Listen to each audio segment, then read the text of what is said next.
Hello and welcome. You're watching Digital Disruptors on Health Technology, one of the community under CXO TV. I am Kalpana Singhal, Editor-in-Chief CXO TV, and we have JP Dwivedi, Chief Information Officer, Rajiv Gandhi Cancer Institute and Research Center. JP Dwivedi is a healthcare IT expert with an overall 30 years of experience working in industry and is also Honorary VP of FDPPI Delhi chapter. Hello and warm welcome to you, Mr. Dwivedi. Thank you, Kalpana. Thank you for joining us today for this fireside chat, and it's a pleasure talking to you today. Mr. Trivedi, my first question to you is: what are your exact roles and responsibilities as the CIO of Rajiv Gandhi Cancer Institute? CIO is typically a disruptor's role. In nature, there are three roles: creator, keeper, and destroyer. So, keepers are a lot of C-level officers like COO, CFO, Chief Supply Chain Officer, etc. CIO is actually destroyer and creator. So, whenever there are problems, there is a requirement of troubleshooting. Things are not running well, CIO pitches in. Typically, not only in digital transformation, but also on process transformation in all other areas. So, filling in the blanks wherever there are problems or areas of improvement. If there are no areas of improvement reported, then I need to create areas of improvement. So, continuously changing the face of the organization. Typically, that is my role. What are the key technology solutions used by Rajiv Gandhi Cancer Institute, and what are their use cases? Technology footprint is quite visible from the moment you start looking for our institute on web.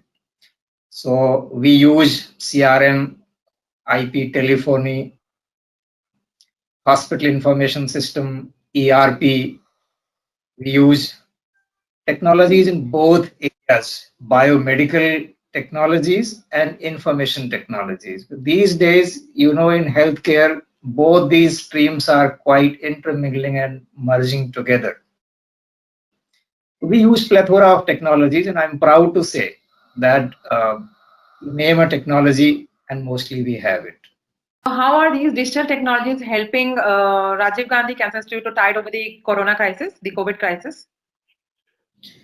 Yes, so the moment COVID, erupted, typically there are three things that you need to keep well oiled. That is man, machinery, and material. So what we needed to protect our patients, our staff, and we very promptly came out with the patient app and doctor's app. So patients can actually, without leaving the comfort of their home, if it is not necessary to see the doctor in person, most of the consultations can happen from home. So they can very easily open our app, book telemedicine appointments, do the video conferencing consultation, and as doctor is consulting and prescribing online, the prescription is available on patient's mobile. This is one. The other is we have accurate reports on reorder levels and everything. It helped us preparing for the pandemic and storing at least 6 weeks of supply of essential consumables, drugs, and everything, so that patient care is not disrupted. So in all, doctors can actually view the reports from home. The radiologists, the pathologists, they can, wherever they are, they can view the reports, they can approve the reports or ask questions. Basically, collaboration, video conferencing, telemedicine, all these technologies essentially helped us in keeping functioning well. Little bit about the technology being used in this app. It was built by your own team, or it's a third-party app? Yeah, so we actually spent significant effort in selecting, choosing. Lots of options were available, but we worked actively with our hospital information systems partner just to ensure that there is one single integrated database and there are no integration issues or messaging issues. And that helped us. We hosted this on a cloud and built a synchronization, real-time synchronization, so that at least our data center directly is not receiving, flurry of messages directly from patients. Those are going to the cloud, and it is synchronized in a controlled manner with our production database. So we are using HIS integrated app. And till now, if you could share some stats, how many people, how many patients have got benefited, instead of coming physically, they have just having the tele consultation. So can you give some figures that, okay? Yeah. So, see, unfortunately, in cancer care, active care cannot be given remotely. So, if chemotherapy is to be administered, patient has to come here. If surgery is to be performed, patient has to come here. For radiation, patient has to come here. Only thing is, post surgery, if there are some complaints, patients want to consult doctor, they want to ask questions. Only those kind of scenarios get covered using telemedicine. The other is maybe there are certain routine tests which patients want to undertake, and they typically used to come to our hospital. We just advise them to take those tests from the laboratories which are in their vicinity and go. So, see, probably a couple of dozen consultations happen in a day, but even that is significant because this is a good start, and this will certainly take to next level when we are able to do a kind of tri-party consultation. So some local healthcare is in collaboration with us and helping the patient. Some medical practitioner is there. At least some of our work is downloaded there, and we can work in collaboration. But right now, yes, this is a kind of humble start. Right. So it's more helpful to the patient for follow-ups post treatment.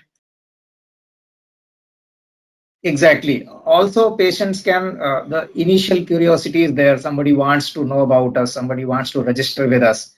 And even before the disease is diagnosed, if there is a suspicion, they can register and they can talk to our doctors through our telemedicine app. And maybe a lot of suspicions can be eliminated there itself, and patient gets kind of comfort and assurance even before being our patient. And if it is confirm that this is a disease, then further, intervention can happen during the physical interactions. Right. So talking about the telemedicine, what are the parameters of telemedicine usage and how is Rajiv Gandhi Cancer Institute conforming with the telemedicine guidelines? So we actually studied telemedicine guidelines, and those are very recent. And we made sure that our telemedicine app is conforming to that. Very first is the consent. So it is not only one single click, but technology should force the user to actually read and be able to confirm only when the patient has scrolled through the text and then click there that yes, I agree with the terms and conditions. It is very important. If user still wants to just quickly scroll through, it is their problem. But we encourage them to at least read what is there. Consent is first and foremost. Second is that we make sure that proper credentialing is there. So the person who is having proper user access from the provider side is qualified to enter that particular prescription there and provide the consultation. So we are following all the norms, issued by Ministry of Health and Family Welfare. Okay, so how and which all collaboration technologies you are using for telemedicine? So first is, you see, video conferencing is, it's important to, next to face is the video conferencing as we are talking. And it should be seamlessly integrated with the app, and then app should be seamlessly integrated with our production database. So we are using all these three. Patients app is enabling patients to collaborate with us, and doctor's app is actually enabling doctor to see the patient list, all the appointments that are there, and select any one of them, click there, and video conferencing starts. Of course, it goes without saying that the app also enables patients to pay online for the consultations and services. Patients can view present and all the past lab and radiology reports. And now we have enabled to view the bills also. Patients can see their bills as well. Present, if patient is admitted, they can see the provisional bill also as it is progressing. And for all the past admissions, they can see the final bills in a reverse chronological order. So whatever is required for the patient to actually see on their mobile or computer is enabled through the combination of these technologies. Right. Who are all your technology partners? Would you like to name them, especially for these video conference solutions and hospital information Yeah, system? sure. Correct. So we are, as I told you, using all sorts of technologies. Our ERP system is on SAP, and our hospital information system is called PARAS. So it is from Srishti Software. Electronic health record system is also bundled in PARAS itself, and we have very actively worked with our hospital information system partner, Srishti Software, to make the oncology specific electronic health record system. You see why EHRs fail everywhere. The reason is that we give doctors a vanilla system, and we expect them to enter everything. And the moment they are passing through a dozen of clicks, they will get fed up and leave it and pick up their pen and paper. And this is what we have very painfully learned. So we have built very context specific and content rich electronic health record system with the help of Srishti software. And at present, we are in a very good usage. Doctors are working, they are giving us a lot of improvement suggestions also, and we are making it better day by day. So electronic health record system, HIS is from Srishti software, ERP is from SAP, and picture archival and communication system, managing our X-ray, CT, MRI, all the images, is from MedSynaptic. So it is, the product is called MedSynapse. That is also an Indian product. It is a Pune-based company. The CRM is from Neox, Sterlite Technology. So these all are integrated. We are also using a lot of productivity tools, uh, employee productivity tools, help desk, patient feedback management. So there is a company called DreamSoul. They have given us a lot of good tools that reside at the digital layer, and they help uh, ensuring that we do good IT service management.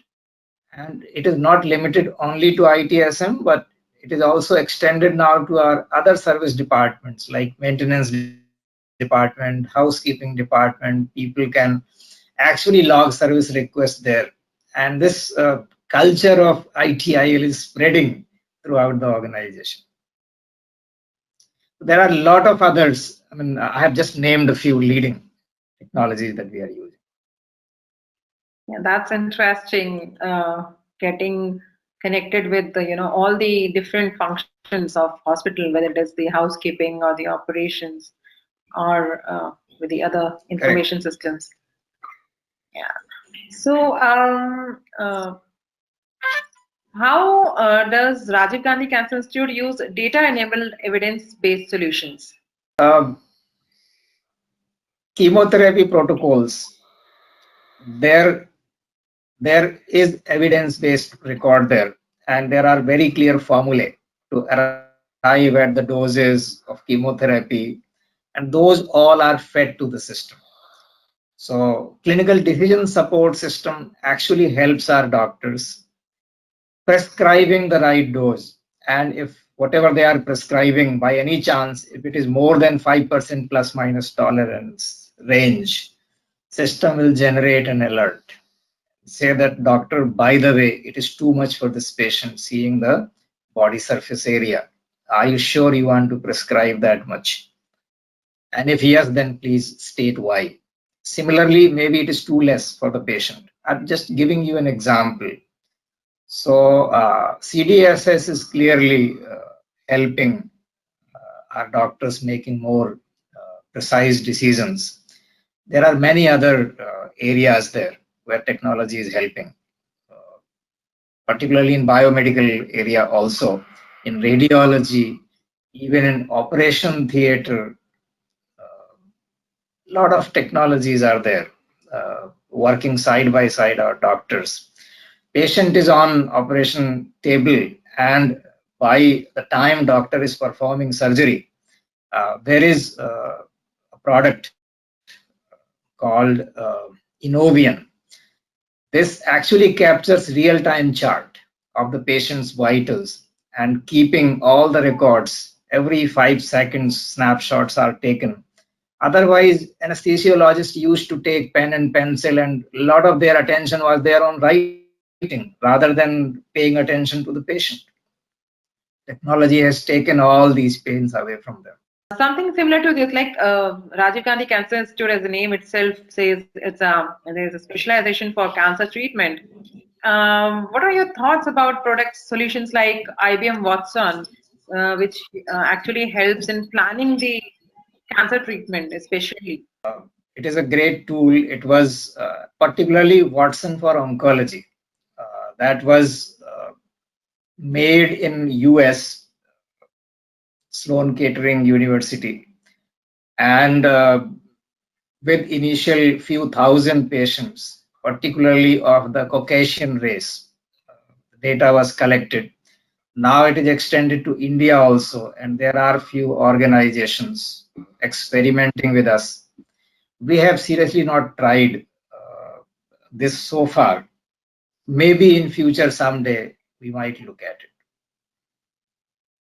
Right. And what is the future of clinical analytics in healthcare? What are the challenges in successful implementation? It has great future, great future. I tell you, this is not the age of business analytics. This is the age of, I call it, information rag picking. Because now with all these IoTs and point of service support gadgets, lot of data is being generated, and it will be extremely difficult to actually collate this data, analyze this data, and take meaningful information out of it. So advanced analytics has a great role. I mean, days are gone when we were talking of relational databases and generating logical reports. It will not work. Seeing this volume of data, we need to have the natural language processing and all other tools that are actually able to process unstructured data and visualize the information jewels coming out of it. So it has a great future. We are also working with a company in California on this particular aspect. Which company, sir? It is Mango Systems. Okay. And how is the hospital information system integrated with ERP or other enterprise applications, as well as how does it leverage analytics? Sure. As I told you, we are using SAP as ERP system.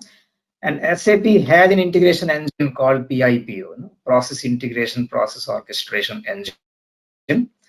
Basically, that engine helps us integrating hospital information system with ERP using JSON format for messaging. So it is a real-time integration. Whenever a transaction happens in HIS, message is passed on to SAP and vice versa. HIS is connected to PACS through a different integration engine that is called Mirth. So Mirth is again, but Mirth is more HL7 driven, so it is more healthcare specific.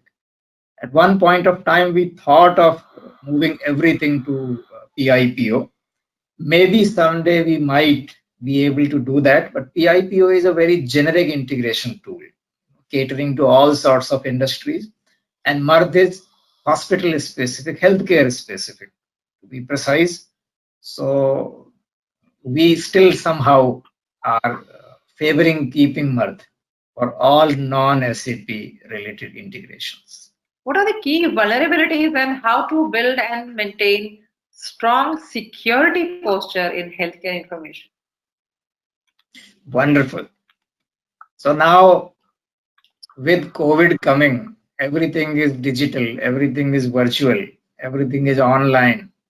So naturally, when information is available online and we are encouraging our patients or prospective patients or suppliers, prospective suppliers, everyone to connect online, there is a danger as we connect to the cyberspace.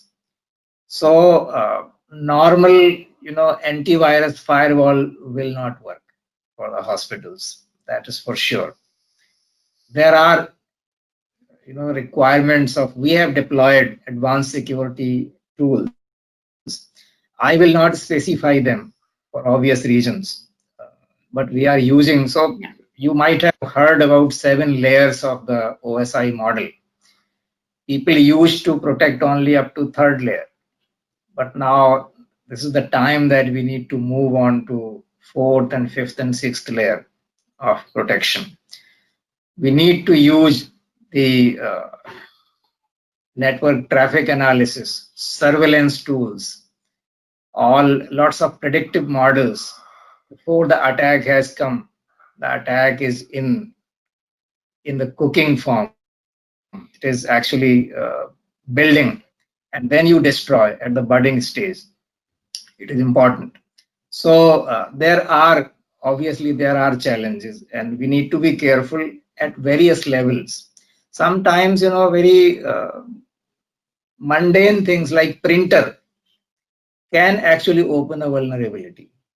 So yes, a lot of attention is required in this space. Right. So how is the IT team structured at Rajiv Gandhi Cancer Institute, and how do they ensure complete synergy with each other? So I have 3 verticals reporting to me. One is the infrastructure services, anything that you can touch and feel.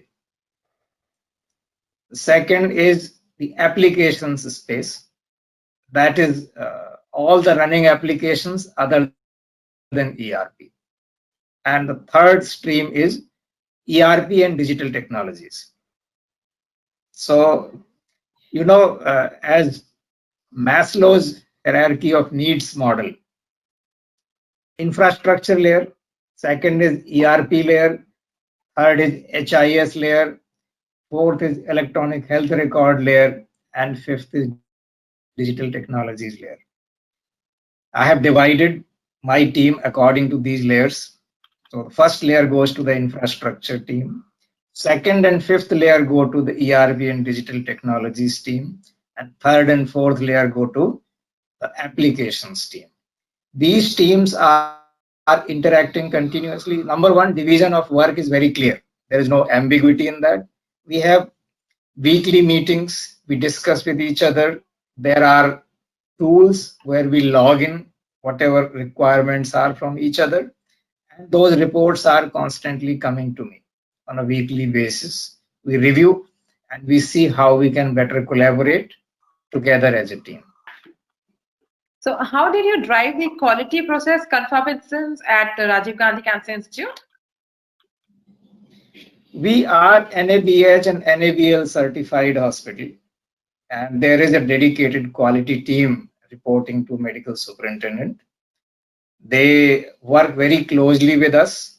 We use, again, I told you about Dream Soul, right? So we use patient feedback system, and there are a couple of other small applications that help our quality department measuring the turnaround times, and a lot of process steps are measured, and they keep track of all the incidents, all the possibilities of any deviations, any possible patient safety issues. And IT and quality are working together in making sure that we don't deviate with any of the standards that we are supposed to adhere to. So how are frontier technologies like AI and analytics, AR, VR being used in the sector? So I told you information technology and biomedical technology both are coming together in usage of the technology for overall improvement in the healthcare delivery. So if you look at the biomedical technology in radiology, we are using certain AI applications. For example, an application for lung nodule detection. It can detect a nodule in the lung much more than CT MRI, and much more accurately. These things are, there is something called texture analysis. We experimented with this software also that helps in analyzing the MRI or multi-parameter MRI in diagnosing prostate cancer much more accurately. Lot of other AI-based technologies are coming. A lot of startups are working, thankfully, in this particular area, and we are experimenting with many of them. We are using, as I told you, very sophisticated software in our operation theater. Anesthesiology is using Innovian, and we are also using robotic surgery, Da Vinci, for past 10 years around. We were the pioneers in this country, starting with the robotic surgery. We started with, again, prostate, then moved on to certain head and neck cancers also. Then we use a lot of precision procedures like radio frequency ablation or TACE, that is delivering chemotherapy exactly at the point of tumor uh, rather than giving to the bloodstream. So these are very practical examples of the active use of technology in reducing the side effects, ensuring better efficacy of the treatment, and better patient experience altogether.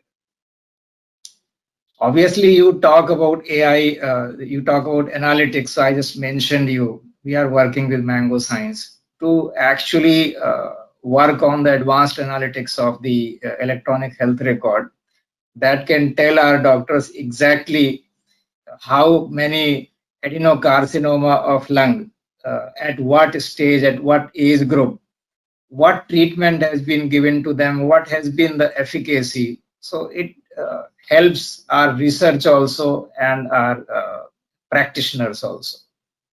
What is your IT agenda for 2021 and beyond? So we actually typically keep a 3-year rolling agenda. So we have a digital committee, chairman, secretary, CEO, medical director, they all attend, and every 10 weeks I need to actually revise the strategy and vision that we keep for 3 years, and seek their nod. There are some industry experts also from outside. They join this.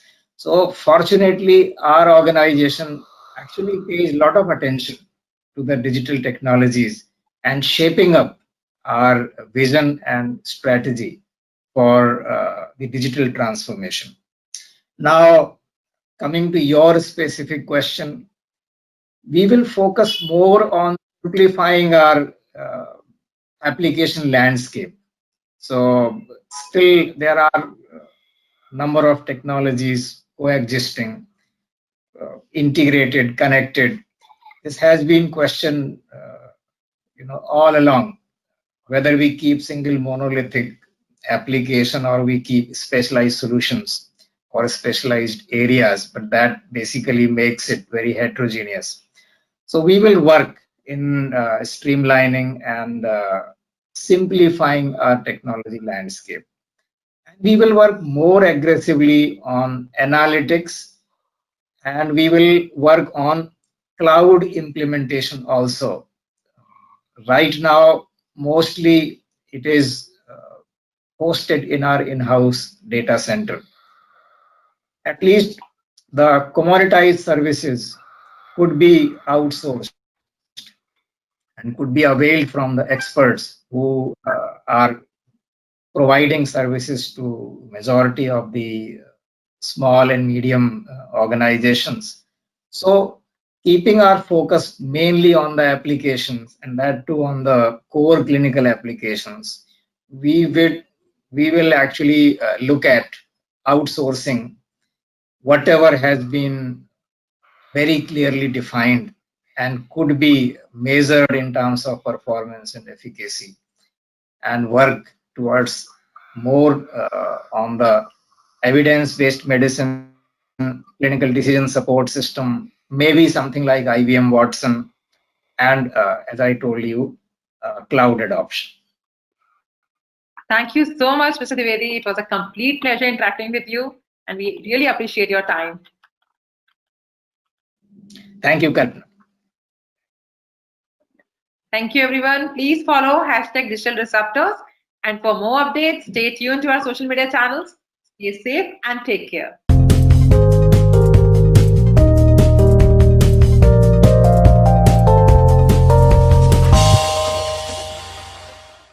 For more updates from CXO TV, please like and subscribe to our channel.